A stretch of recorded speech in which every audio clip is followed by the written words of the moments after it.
దేశాన్ని దోచుకోవడానికి వారికి అనువైన పరిస్థితులను క్రియేట్ చేసుకునేందుకు, భారత చరిత్రనే వక్రీకరించేందుకు బ్రిటిష్ రంగం సిద్ధం చేసింది. కానీ ఎలా?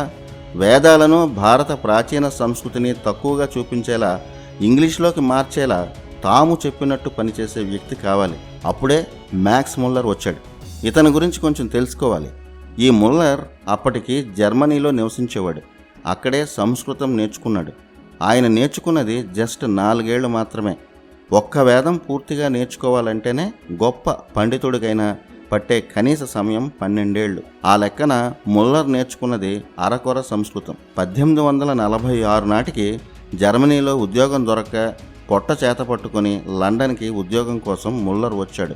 చాలా కాలం అతనికి ఉద్యోగం దొరకలేదు. మొదట్లో చాలా పేదరికాన్ని చూశాడు. తినడానికి తిండి కూడా ఉండేది కాదు. ఒక షిల్లింగ్కి చిన్న చిన్న ట్రాన్స్లేషన్లు చేసుకుని రోజులు గడిపేవాడు. అప్పటికే భారత్లో క్రిస్టియానిటీని విస్తృతంగా ప్రచారం చేయడం కోసం ఈస్ట్ ఇండియా కంపెనీ మిషనరీస్ ప్రయత్నిస్తున్నాయి. అందులో భాగంగా తమకు తగ్గట్టుగా ఋగ్వేదాన్ని ట్రాన్స్లేట్ చేసే వ్యక్తి కోసం ఈస్ట్ ఇండియా కంపెనీ మిషనరీస్ వెతుకుతున్నాయని, ఆ సమయంలోనే తనకు ఆ పని దొరికిందని మ్యాక్స్ ముల్లర్ స్వయంగా తన తల్లికి ఉత్తరం రాశాడు. అప్పటికి అతని వయసు 24 ఏళ్లు.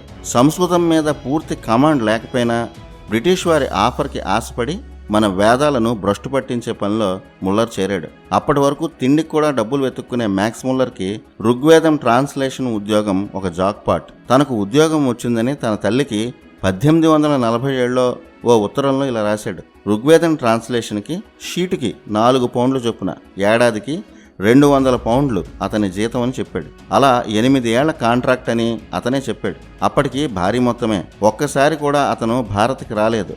లండన్లో కూర్చొని మ్యాక్స్ ముల్లర్ ఋగ్వేదాన్ని ట్రాన్స్లేట్ చేశాడు. భారత్ ఎలా ఉంటుందో కూడా తెలియని ముల్లర్ భారతదేశ చరిత్ర ఇది అని ఏదేదో రాసి నిర్ధారిస్తే అందరికన్నా ఎక్కువగా భారతీయులే నమ్మడం దౌర్భాగ్యం. అరకొర సంస్కృతంతో, ఎన్నో తప్పులతో ముల్లర్ ఋగ్వేదాన్ని ఇంగ్లీష్లోకి ట్రాన్స్లేషన్ చేశాడని ప్రపంచంలో మేధావులందరికీ తెలుసు. ఆ ట్రాన్స్లేషన్పై చాలా విమర్శలు కూడా ఉన్నాయి. అందుకే వేద అధ్యయనానికి చాలామంది ఇప్పటికీ ముల్లర్ ట్రాన్స్లేట్ చేసిన ఋగ్వేదాన్ని రెఫరెన్స్గా తీసుకోరు. ఋగ్వేదంలో ఉన్న అద్భుతమైన మంత్రాలు మ్యాక్స్ ముల్లర్కి అర్థం కాక ఇష్టం వచ్చినట్టు మార్చేశాడు. ఆర్య అనే పదాన్ని పట్టుకొని ఏకంగా భారత తలరాతనే మార్చే ప్రయత్నం చేశాడు. అప్పుడు ముల్లర్ క్రియేట్ చేసిన సిద్ధాంతమే ఆర్యుల దండయాత్ర.